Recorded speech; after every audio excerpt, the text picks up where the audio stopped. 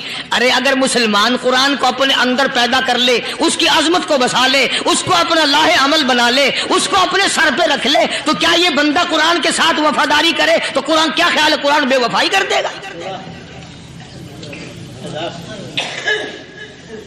یقین نہیں، یقین اصل بات اعتقاد کی ہے۔ یقین کا تو یہ عالم بنا ہوا ہے کہ اگر کوئی چوری کا معاملہ ہو جائے اور کسی پر شبہ ہو، اگر اسے کہو کہ قرآن اٹھا دے تو دیر نہیں لگائے گا، اور اگر کہے کہ فلانی خانگاہ کا کنڈا مار دیا کہ یہ کام میں نہیں کرتا۔ خانگاہ کے کنڈے پہ ایمان ہے، قرآن پہ ایمان نہیں۔ اس پر یقین ہے کہ پیر اندھا کر دے گا، اور یہاں یقین نہیں کہ جس خدا نے پیدا کیا اگر میں نے جھوٹا قرآن اٹھایا تو وہ برباد کر دے گا۔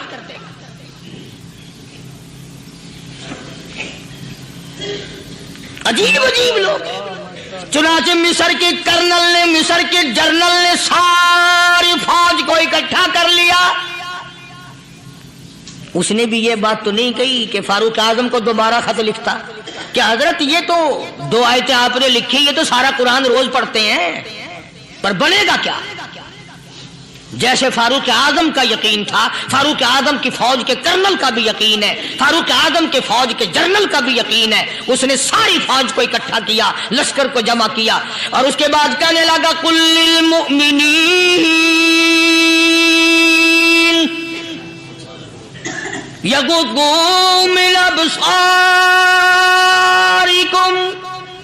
ویحفظوا فروجہم ذالک ازکی لہم ان اللہ خبیر بما یصنعون۔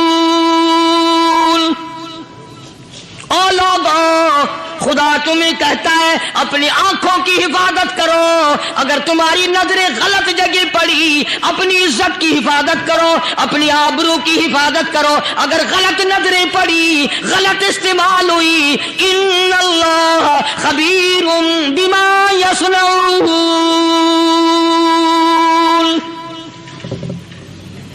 اللہ پاک تمہاری ساتھ ساتھ ہے، وہ ہر چیز کو دیکھتا جائے گا، وہ ہر چیز تمہاری دیکھے گا۔ چنانچہ تاریخ شاہد ہے، ابن حشام نے لکھا ہے، ابن خلدون نے لکھا ہے، اور کئی مورخین نے لکھا ہے کہ جب مسلمان جنرل نے، مسلمان کرنل نے اپنی فوج کو قرآن کی 2 آیتیں سنائی اور اس کے بعد حکم دیا چلو، تمام کا تمام لشکر چل رہا ہے، ادھر ڈھول بجا، دھماکے بجے، گانا شروع ہوا، گانا بجانا شروع ہوا، ساری فوج نکل گئی، سارا لشکر چلا گیا۔ لڑکیوں نے دیکھا کہ یہ تو ختم ہو گئے، نیچے آواز دے کے کہنے لگی اور جانے والوں یہ ساری فوج کئی اندھوں کی فوج تو نہیں؟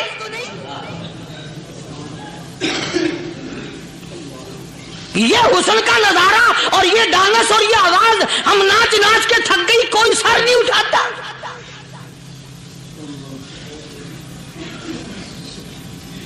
اور آج دیکھ لیں آپ،